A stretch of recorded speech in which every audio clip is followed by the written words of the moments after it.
नीतू लहानपणापासून श्रद्धाळू होता. संध्याकाळ झाली की त्याची आई निरांजन लावायची. रामरक्षा, साईबाबांची पोथी, गीता आणि अनेक स्तोत्र त्यांच्या घरात म्हटली जायची. ते संस्कार झिरपत झिरपत मुलांपर्यंत पोचले होते. घरातील आर्थिक परिस्थिती, कुटुंबातील भांडणतंटे, सासऱ्यांची शिस्त यामुळे आईंना गांजल्यासारखं व्हायचं. मुलांना घेऊन न्यायरत्न धुंडीराज शास्त्री विनोद उर्फ आप्पासाहेबांकडे गेलं की त्यांना बरं वाटायचं. सर्वजण दर गुरुवारी त्यांच्या घरी आरतीसाठी जायचे. त्यांच्या केतकी या गावात दरवर्षी व्यास पौर्णिमेला मोठा उत्सव असायचा. आप्पासाहेबांनी नीतूला त्या उत्सवाला 12 वर्ष जायला सांगितलं होतं. नीतू लहान असताना अनेक समस्या उभ्या राहिल्या तेव्हा आईंना भीती वाटायची की आपल्या मुलाला दृष्ट लागत आहे. आप्पासाहेबांनी नीतूचं अशोक हे नाव बदलून नित्यनाथ असं ठेवलं. तेव्हापासून त्याच्या आयुष्यात अनेक चांगल्या गोष्टी घडत गेल्या अशी त्याची श्रद्धा होती. तो या नावाबाबत फार सेन्सिटिव्ह होता. कुणी जुन्या सवयीप्रमाणे अशोक या नावानं हाक मारली तर त्याला राग यायचा. नित्यनाथ हे म्हणायला अवघड म्हणून सगळे त्याला नित्या म्हणायचे. माझी ओळख झाल्यावर मी त्याला नीतू म्हणू लागले.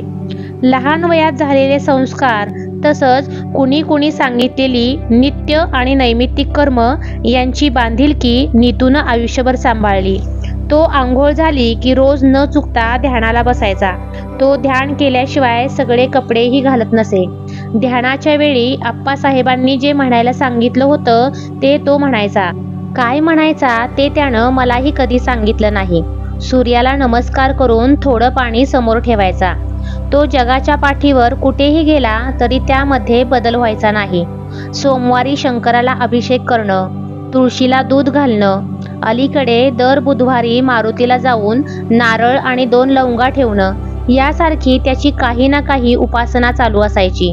मला यामध्ये फारशी गती नव्हती. फक्त ते सारं मनापासून करण्याचा माझा प्रयत्न असायचा.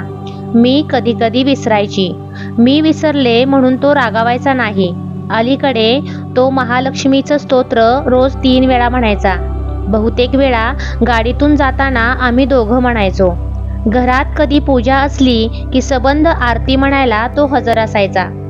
तो ऑपरेशनच्या बाबतीतही काही गोष्टी कटाक्षानं पाळायचा. अमावस्या पौर्णिमेला तो ऑपरेशन करायचा नाही.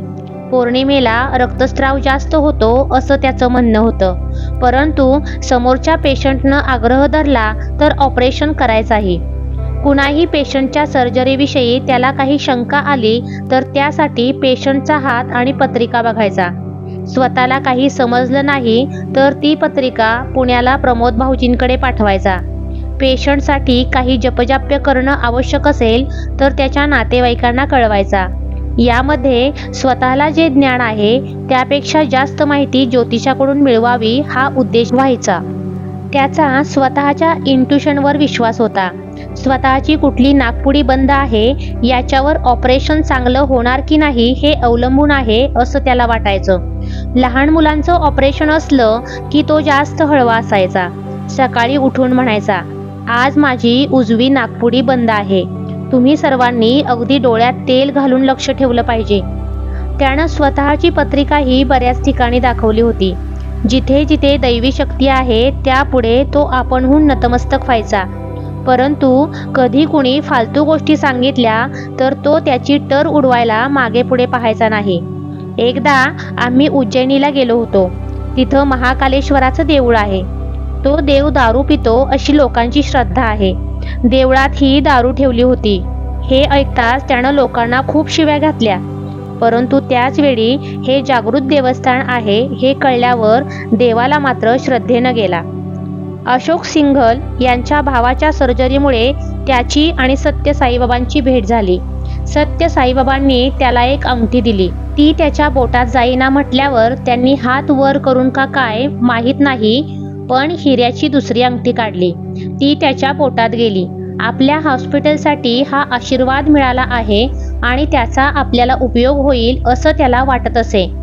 त्याच्या कन्सल्टिंग रूममध्ये साईबाबांचा भला मोठा फोटो लावलेला आहे. बरे होऊन जाणारे कित्येक पेशंट त्याला म्हणायचे, डॉक्टर आप मेरे लिए साईबाबा है. यावर तो हसून गमतीनं म्हणायचा. जोवर मी स्वतःला साईबाबा समजत नाही तोवर त्यांनी मला साईबाबा म्हटल्यानं फारसं काही बिघडत नाही. बाळासाहेब ठाकरे यासारख्या प्रसिद्ध व्यक्तीचं ऑपरेशन करताना त्याला भीती वाटली नाही, कारण हातात जी विद्या आहे ती दैवजात आहे, माझी नाही असं तो म्हणायचा. ही परमेश्वरानं आपल्याला दिलेली देणगी आहे असा त्याचा विश्वास असायचा. नीतूच्या आचार विचाराला लहानपणापासून एक आध्यात्मिक बैठक लाभली होती. त्यामुळे कोणत्याही परिस्थितीत तो अविचल राहू शकायचा. मग ती कुणा अतिप्रसिद्ध माणसाची सर्जरी असो किंवा हॉस्पिटलच्या जागेवर आलेली स्थगिती असो, त्या क्षणी जे करणं आवश्यक असेल ते करून तो स्वतःला त्यापासून सहज वेगळं करून टाकायचा. ज्याविषयी काहीच करणं आपल्या हातात नाही त्याबद्दल हळहळत राहणं, उदास होऊन बसणं त्याच्या स्वभावात नव्हतं. माझ्या आणि नीतूच्या संस्कार, अध्यात्म, देव, गुरु याबद्दलच्या कल्पना भिन्न होत्या. आमच्या घरी देव मानत नव्हते असं नाही, पण गुरु ही कल्पना फारशी मान्य नव्हती. ती बऱ्याच वेळा अंधश्रद्धा असू शकते. कुठलंही स्तोम माजवू नये, कशाच्या आहारी जाऊ नये असा सर्वसाधारण कल होता. साईबाबा, अक्कलकोट स्वामी, मठात जाणं इतकंच काय, रोज देवळात जाणं हे सुद्धा नव्हतं. घरातल्या देवांना नमस्कार करणं, सद्वर्तन इत्यादीवर जास्त भर होता. भाषा शुद्ध, सात्विक होती. गाढवाच्या लेका ही शिवी काका द्यायचे आणि म्हणायचे, म्हणजे मी गाढव आणि तू माझा मुलगा. या पलीकडे वाईट शब्द तोंडातून निघायचा नाही. भांडणात आवाज चढायचा नाही. हळू आवाज मनात खोलवर पोचतो अशी काकांची शिकवण होती. देशभक्ती अफाट होती. काका आणि त्यांची भावंड गांधीवादी, तर त्यांचे पुतणे राष्ट्रीय स्वयंसेवक संघाचे कार्यकर्ते. राजकारणावर चर्चा चालायच्या, पण मला त्यात बिलकुल रस नसायचा.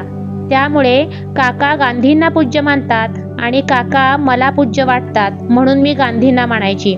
त्यांच्या मतांची मला नीटशी समज नव्हती, पण त्यांचा साधेपणा आवडायचा.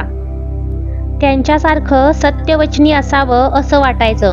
परंतु नीतूची ओळख झाली आणि काही मतं बदलली. पहिल्या प्रथम मला त्यानं न्यायमूर्ती धुंडीराज विनोदांबद्दल सांगितलं. त्यांच्या दर्शनाचं भाग्य मला मिळालं नाही, पण त्यांच्या फोटोला नमस्कार करतानाची नीतूची, त्याच्या आईची, बहिणीची श्रद्धा पाहून छान वाटायचं. नतमस्तक झालं की चांगलं वाटायचं.